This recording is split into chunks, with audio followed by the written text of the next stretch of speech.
அறிவுச்சுடர் பார்வையாளர்களுக்கு வணக்கம். இன்றைய காணொலியில் மூட இணைந்திருப்பவர் திராவிட முன்னேற்ற கழக தேர்தல் பணிக்குழு செயலாளர், மேனாள் சட்டமன்ற உறுப்பினர் இள புகழேந்தி அவர்கள். வணக்கம். அனைவருக்கும் வணக்கம். கேளுங்க. இப்ப ஒன்றிய அரசினுடைய பட்ஜெட்ல ஒன்றிய நிதி அமைச்சர் நிர்மலா சீதாராமன் தமிழ்நாட்டுக்கு என்ன பண்ணியிருக்காங்க? மாண்புமிகு முதலமைச்சர் அவர்கள் இந்த பட்ஜெட் ஏமாற்றத்தை தான் தருகிறது என்று சொல்லியிருக்கிறார். உங்களுடைய பார்வை? என்னுடைய பார்வையை நீங்க கேட்டீங்க, அதனால சொல்றேன். இந்திய துணைக்கண்டத்தில் தாக்கல் செய்யப்பட்ட நிதிநிலை அறிக்கையில் இந்த வருடம் செய்திருக்கிற நிதிநிலை அறிக்கை, ஏற்கனவே பிஜேபி நிதிநிலை அறிக்கை எல்லாமே நமக்கு ஏமாற்றத்தை தரக்கூடிய நிலையில் இருக்கும். தமிழ்நாட்டுக்கு ஒதுக்கீடு இருக்காது, திட்டங்கள் இருக்காது, சொல்லி இருந்தா கூட அதுக்கான வேலைகளையும் செய்ய மாட்டாங்க. இப்படி இது வரைக்கும் இருந்தது. ஆனால் இந்த நிதிநிலை அறிக்கை இருக்கு பாத்தீங்களா, இது மிக மிக மிக எத்தனை மிக வேணாலும் போட்டுங்க, அவ்வளவு மோசமான, தமிழர்களுக்கு விரோதமானது. ஏன் சொல்றேன் தெரியுமா? நீங்க வெறும் நிதிநிலை அறிக்கைனா பினான்ஸ் மட்டும் இல்ல, தன்னுடைய மனதை, தங்களுடைய உள்ளத்தை, தங்களுடைய நோக்கத்தை பாரதிய ஜனதா என்ற பாசிஸ்டுகள், RSS கூட்டம் என்பதை எவ்வளவு தெளிவா காட்டுறாங்க தெரியுமா? இது வரைக்கும் தொடர்ந்து திருக்குறளை சொல்லிவிட்டு பட்ஜெட் படிக்க ஆரம்பிப்பாங்க. இந்த ஆண்டு இல்லை. ஏன்? என்னாச்சு? என்ன மாற்றம்? திருக்குறள் படிக்கிற அந்த வழக்கம் ஏன் மறந்து போச்சா? இல்ல யாரும் சொல்லலையா? தெரியும், ஆனா நாங்க இனிமே படிக்க மாட்டோம், உங்க திருக்குறள் எனக்கு தேவையில்லை அப்படின்னு அவங்க சொல்லுவதிலிருந்து என்ன தெரியுது? ஏற்கனவே செய்ததெல்லாம் நாம சொன்னது போல நடிப்பு, நாடகம். நம்ம மக்களை திருக்குறள் படிக்கிறாங்கப்பா, எங்க ஆளுங்க யார் இங்க இருக்கிற காவிங்க சொல்லிச்சு, திருக்குறள் சொல்லிதாங்க பட்ஜெட்டே எங்க கட்சி தாக்கல் செய்யும். இந்த ஆண்டு ரியல் பண்ணிட்டாங்க. ஆக மொழிக்கு தாங்கள் எடுத்த உடனே இல்லைன்றத ஓப்பனா ஒண்ணு பண்ணியாச்சு, முடிஞ்சு போச்சு. அதற்கடுத்து பாத்தீங்கன்னா, நம்ம நாட்டுக்கு, நம்ம தமிழ்நாட்டுக்கு அடிப்படை என்ன? கல்வி. அந்த கல்வியின் மூலமாக தமிழகம் இன்றைக்கு இந்திய துணைக்கண்டத்திலே முதன்மையில் இருக்கு. அது அவனுங்களுக்கு பிடிக்கல. அது ஒரு பக்கம். ரிசர்வேஷன் பாலிசி, இப்படிப்பட்ட கொள்கையாளர்கள் இந்த மகளிருக்கான சேவைகள், உரிமைகள், தொகைகள் கொடுக்கிறது எதுவுமே அவர்களால் தாங்கிக் கொள்ள முடியலன்றதுக்கு என்ன சொல்லணும்னா, இப்ப யார் உன்னை தடுத்தது? 3548 கோடி கல்விக்கு கொடுக்க வேண்டிய நிதி. ஏன் அதை பற்றி ஒரு வார்த்தை சொல்லுவேன்? அப்ப தமிழ்நாட்டில் இருக்கக்கூடிய மாணவர்கள், இளைஞர்கள், பிள்ளைகள், குழந்தைங்க, அவங்களுடைய படிப்புக்கு நீ எவ்வளவு சுமை தந்தாலும், என்னதான் நீ எது பண்ணாலும் சரி, நான் பார்த்துக்குவேன். எங்களுடைய தலைவர், தமிழக முதல்வர் அண்ணன் தளபதி அவர்கள் பல சுமைகளை தாங்கிக் கொண்டு தன்னுடைய நிர்வாக திறமையின் காரணமாக சமாளிக்கிறார்னா, பிள்ளைகளுடைய கல்வி முக்கியம். அதுதான் ஒரு அரசு. அந்த அரசு தான் போற்றக்கூடிய அரசு. அது நம்முடைய திராவிட மாடல் அரசு. ஆனா அந்த ஆரிய மாடல் அரசு பாருங்க, பிளான் பண்ணி தமிழ்நாட்டுக்கு இன்னும் 3548 கோடியை தரலன்றது மட்டும் இல்ல, வரி முதலெல்லாம் மாநில அரசுக்கு இருந்த அதிகாரத்தை யூனியன் கவர்மெண்ட் ஜிஎஸ்டி மூலமா எடுத்தான். அந்த ஜிஎஸ்டி மூலமா கொண்டு போகக்கூடிய தொகைகள் எவ்வளவு சேர்ந்தது? ஒண்ணுமே பதில் இல்லை, எதையுமே சொல்லல. அப்ப என்ன அர்த்தம்? அடிப்படையாக நீங்கள் செய்யக்கூடியவைகளுக்கு நிதி ஆதாரத்தை நாங்க ஏற்படுத்தி தரமாட்டோம் சொல்லிட்டு ஏமாத்துறதுக்காக ஏதாவது ஒரு ஸ்கீமை நாங்க சொல்லுவோம், எப்படியாவது போகணும். ஒண்ணு தெரியுங்களா? இது ஒரு ரகசியமாக அவங்க செஞ்சதை நான் பார்க்கும்போது என் மனசுக்கு பட்டது. அது தெளிவா சொல்றேன். இந்த நிதி அமைச்சர் நிர்மலா இருக்க, அந்த அம்மாவுக்கு தெரியுதோ தெரியலையோ, அவங்க எதை வேணாலும் வளருவாங்க. ஏன்னா எழுதி கொடுக்கறத படிச்சுட்டு வீட்டுக்கு போற ஆளு அந்த நிர்மலா. எதுக்காக சொல்ல வரேன்னா, மிக தெளிவாக ஒரு அர்த்தம் இருக்கு. ஆழ்கடலில் பிடிக்கக்கூடிய ஆழ்கடல் மீன்களுக்கு ஏற்றுமதிக்கு டாக்ஸ் இல்லை, வரி சலுகை, வரி விகிதம் குறைப்பு. என்ன ரைட்டு? அது என்ன மீனவர்களுக்கு நன்மையா?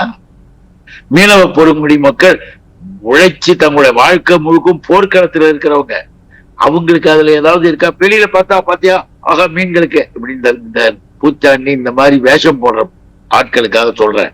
அது என்ன? ஆழ்கடலில் பிடிக்கக்கூடிய அரிய வகை பெரிய பெரிய மீன்களை கொண்டு யார் ஏற்றுமதி பண்றான்னு தெரியுமா? இந்தியாவில இந்திய துணைக்கண்டத்தில் முதன்மையான கம்பெனி, கார்ப்பரேட் கம்பெனி போல ஒன்றை வைத்துக் கொண்டு அந்த அரிய வகை ஆழ்குடல் மீன்களை ஏற்றுமதி செய்கிறது mister Adani. Adani company. Adani company செய்யற தொழிலுக்கு டாக்ஸ் குறைச்சிட்டாங்க, டாக்ஸ் வரி சலுகைகள் பண்ணிட்டாங்க. போதுமா? வெளிப்படையா தெரியுதா? அப்ப என்ன அர்த்தம்? ஏன் இத செய்யற? வெளியில பார்த்தா வேற மாதிரி இருக்கும், ஆனா உள்ள இவர்கள் சிறு குறு தொழில்கள் செய்யக்கூடியவர்களுக்கு நாங்க கடன் வழங்க போறோம், இவ்வளவு கடன் வழங்க போறோம் சொல்றது பெருசு இல்ல, செய்யணும், செஞ்சு காட்டணும். எங்க முதல்வர் தலைவர் தளபதி எவ்வளவு திட்டங்களை செய்து சொல்லுவாரு, செய்வாரு. ஆனா இத பாருங்க, ஏன்னா நெருக்கடிகள் அதிகமாக. நீங்க கடனை வாங்கறதுக்கு அவங்க போட்டிருக்கிற விதிமுறைகள், நார்ம்ஸ் சொல்லுவாங்க இல்லையா, அது கெடுபிடிகள் அதிகமாக்கிட்டு விதிமுறைகளை டைட் ஆக்கிட்டு இங்க அப்ளிகேஷன் போட்டுட்டு அங்க விசாரிப்பான், இங்க ஆய்வு பண்ணுவான், அப்புறம் கடனை சாங்ஷன் பண்ணுவான்னு இருந்த ரூல்ஸ் எல்லாம் மாத்தி கடுமையாக்குதல்.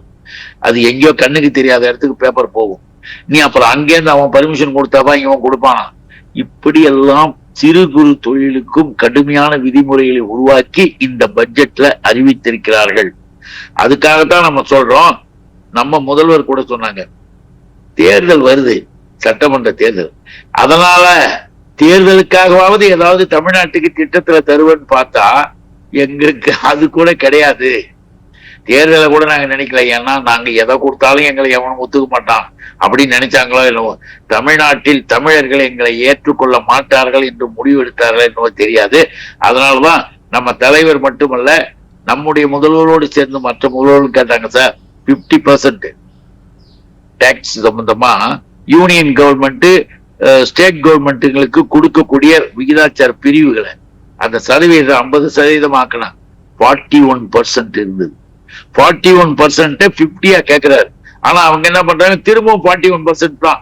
அதெல்லாம் ஏற்ற முடியாது, நாங்க அப்படியே தான் கொடுப்போம். அப்போ என்ன அர்த்தம்?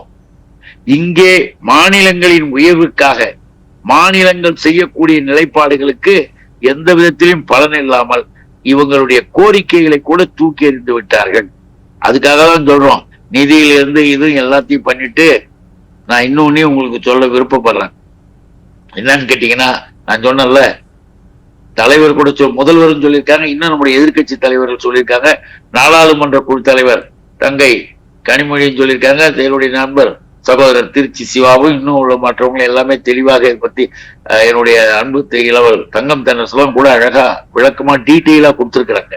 நாம இதை சுருக்கமாக சொல்றதுனால சொல்றோம். நான் என்னுடைய பார்வையில நான் பார்த்து சொல்றேன். எல்லாரும் பொதுவா என்ன சொன்னாங்க, முதல்வர் சொன்ன, தமிழ்நாடு மாற்றாந்தாய் மனப்பான்மையுடன் இருக்காத, தமிழ்நாடு என்றாலே உனக்கு ஏன் பிடிக்கல, தமிழர்களுக்கு ஏன் செய்யறதுக்கு உனக்கு மனசு வரல அப்படின்ற அளவிற்கு எல்லாரும் இன்றைக்கு கேள்வி மேல் கேள்வி கேட்கின்ற போது இன்னொன்னையும் நான் முதலே சொன்ன திருக்குறளை நிறுத்தன. அப்போ மனசு ஓபன் பண்ணிட்டேன். அடுத்து கல்வித்துறையில கைய வைக்கிற மாதிரி கல்விக்கு வர வேண்டிய நிதியை ஒதுக்கின, கல்விக்கு ஒதுக்க வேண்டிய நிதியை ஒதுக்காம ஏமாத்தின.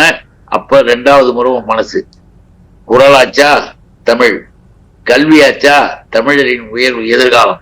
அடுத்து பாருங்க, உலகத்திலே இருக்கின்ற நாகரிகத்திலேயே தமிழ்நாட்டின் நாகரிகம் உயர்ந்ததாக எடுத்து சொல்கின்ற ஆதாரபூர்வமான அடையாள சின்னமாக எல்லாருமே ஏற்றுக்கொண்டு உலகத்தில் இருக்க மிகப்பெரிய அகழ்வாராய்ச்சிக்காரர்கள் எல்லாம் மிக தெளிவா என்ன சொல்லிட்டாங்கன்னா, முதல்ல பூமி பந்துல மனித உயிர்கள் தோன்றும் பொழுது தோன்றியதாகவும் தோன்றிய உயிர்களில் நாகரிகம் உள்ளதாகவும் இருப்பது தொன்மையும் பெருமையும் வாய்ந்த தமிழ் இனம்.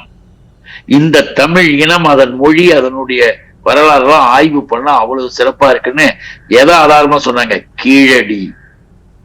அந்த கீழடி ஆய்வு வருது, மொழியை பிடிக்கவில்லை, தமிழ் இனத்தின் பண்பாட்டை பிடிக்கவில்லை, தமிழர்களின் கல்வி நிலையை எதிர்காலத்தை பிடிக்கவில்லை, இங்கே ஒதுக்க வேண்டிய ஜிஎஸ்டி நிதியை பற்றி கவலைப்படவே இல்லை.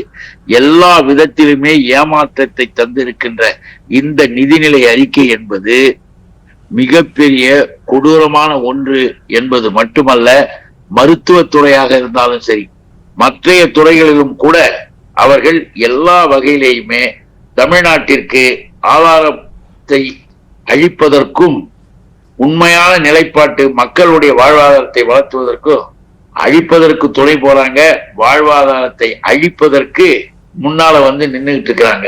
இப்போ ஒன்றிய நிதியமைச்சர் பட்ஜெட் வாசிக்க இப்போ இந்த பங்குச்சந்தைகள் கடுமையாக வீழ்ச்சி அடைஞ்சிருக்கு. 1500 புள்ளிகளுக்கு மேலே வீழ்ச்சி அடைஞ்சிருக்குன்னு செய்திகள் வந்து கொண்டே இருக்கின்றன. இப்போ இதுவே இந்த பட்ஜெட்டினுடைய தரத்தை காட்டுகிறது. இந்த பட்ஜெட்டினுடைய பெரிய அளவுக்கான இந்த வீக்னஸ் அதை காமிக்குது. இதை பற்றிய உங்களது பார்வை? பொருளாதார ஆய்வாளர்களும் பொருளாதார அறிஞர்களும் இது குறித்து தங்களுடைய பார்வை கருத்தாக எடுத்து வைக்கிறது தெரியுமா? மக்களுக்கு பெனிஃபிட் இருந்தால் ஷேர் மார்க்கெட்டு சரியாது. பொதுமக்களுக்கான பெனிஃபிட் குறையும் பொழுது, பலன்கள் குறைகின்ற பொழுது ஷேர் மார்க்கெட் சரியும். அதுதான் எக்கானமி, அதுதான் பொருளாதாரம். இதைத்தான் சொல்றாங்க. அப்போ இந்த பட்ஜெட் மக்களுக்கு நலன் செய்விக்கக்கூடியதாக, அவர்களுடைய வளத்தை பெருக்கக்கூடியதாக இல்லை என்பதற்கு இதுவே ஆதாரம்னு நாம சொல்லல. மிக தெளிவாக ஒரு பொருளாதாரத்தினுடைய நிபுணர் என்றும் பல்வேறு காலங்களிலே தன்னுடைய கருத்தை தெளிவாக சொன்னவர் யாருன்னு கேட்டீங்கன்னா ப்ரொஃபசர் சோமவல்லியப்பன் அழகா சொல்லியிருக்காரு. அவரே சொல்லிட்டாரு. அவர் அரசியல்வாதி கிடையாது, எதுவும் கிடையாது. இந்த பட்ஜெட்ல எல்லா வகையிலையுமே நாட்டிற்கு நன்மை தரக்கூடியதாக, உயர்வு தரக்கூடியதாக எதுவும் இல்லை. அதனால தான் பெனிஃபிட் இல்லாதனால்தான் ஷேர் மார்க்கெட் சரி வருதுன்னு பொருளாதார அறிஞர்கள் சொல்லியிருக்காங்க. அதைத்தான் நாம் சொல்ல முடியும். இந்த பட்ஜெட் பற்றிய உங்களது கருத்துக்களை சொன்னீங்க. உங்களுடைய நேரத்துக்கு மிக்க நன்றி. அனைவருக்கும் வணக்கம். நன்றி. வாழ்க.